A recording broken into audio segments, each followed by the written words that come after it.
Halo teman-teman, kita berjumpa kembali. Di project kita kali ini, kita akan merangkai sebuah amplifier ya.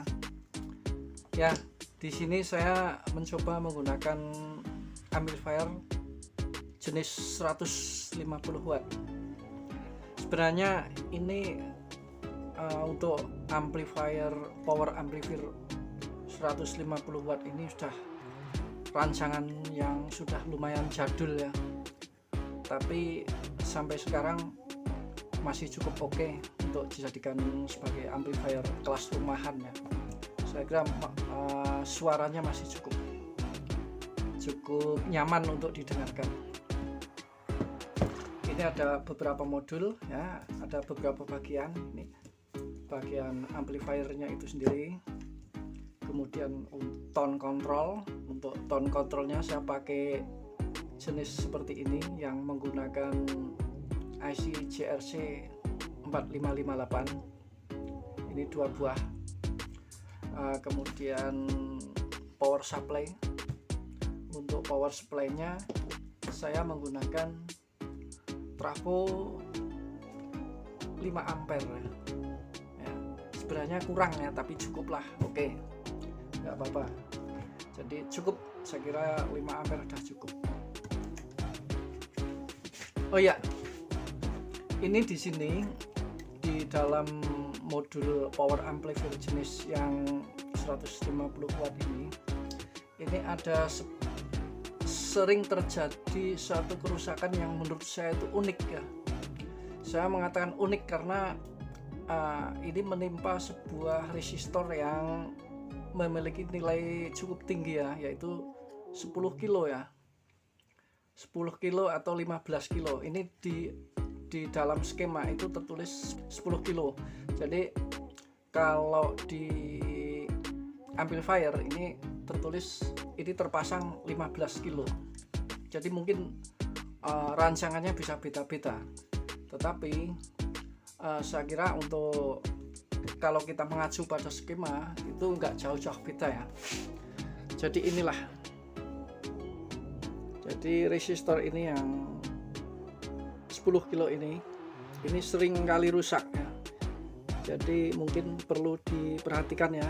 Ciri-cirinya kalau resistor yang 10 kilo ini putus, ini biasanya pada output yang ke loudspeaker ini akan keluar tegangan DC. Jadi apabila teman-teman menghadapi masalah seperti ini, di mana transistor yang jenis power out yang 2N3055 kemudian 295 terukur bagus, begitu juga resistor ini yang 0,5 watt yang sekitar 1 ohm ini terukur bagus, juga yang ini ya, drivernya semuanya terukur bagus, maka alangkah baiknya kalau mencurigai resistor ini yang 10 kilo. Jadi memang biasanya resistor yang putus itu resistor yang di belakang ya, yang bernilai kecil. Itulah saya mengatakan unik bahwa yang putus itu justru resistor yang 10 kilo. Jadi perlu diperhatikan resistor ini yang 10 kilo. Oke, kita lanjut.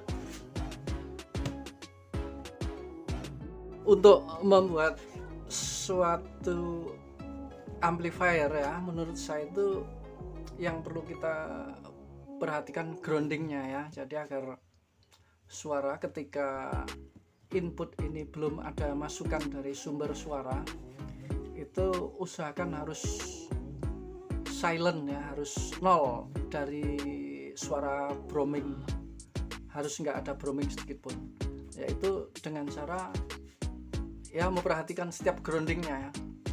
Jadi untuk kabel-kabel groundnya itu harus diperhatikan dengan baik. Begitu juga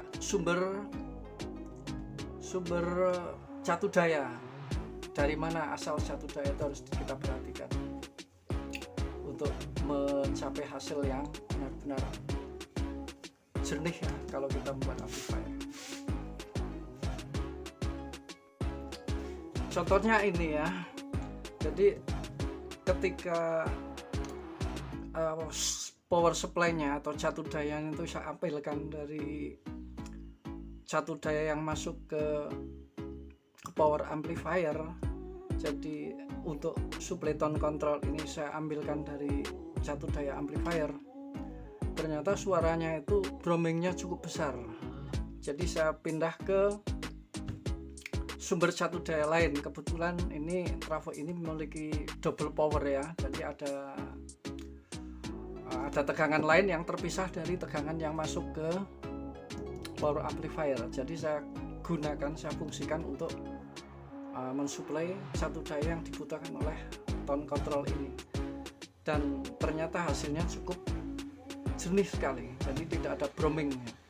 Jadi untuk catu daya yang masuk tone control ini harus diperhatikan.